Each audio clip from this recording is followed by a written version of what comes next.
اور پیغمبر نے ان سے کہا کہ ان کی یعنی طالوت کی بادشاہی کی نشانی یہ ہے کہ تمہارے پاس وہ صندوق آئے گا جس کو فرشتے اٹھائے ہوئے ہوں گے.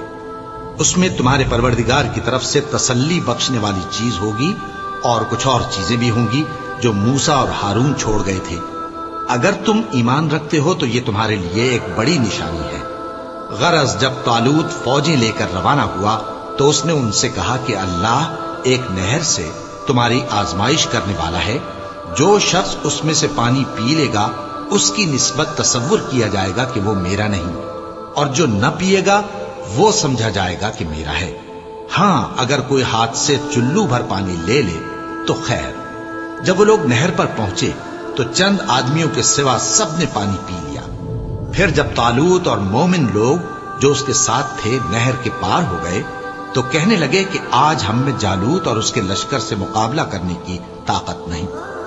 جو لوگ یقین رکھتے تھے کہ ان کو اللہ کے روبرو حاضر ہونا ہے وہ کہنے لگے کہ بسا اوقات تھوڑی سی جماعت نے اللہ کے حکم سے بڑی جماعت پر فتح حاصل کی ہے، اور اللہ ثابت قدم رہنے والوں کے ساتھ ہے. اور جب وہ لوگ جالوت اور اس کے لشکر کے مقابل میں آئے تو اللہ سے دعا کی کہ اے پروردگار ہم پر صبر کے دہانے کھول دے اور ہمیں لڑائی میں ثابت قدم رکھ اور لشکر کفار پر فتح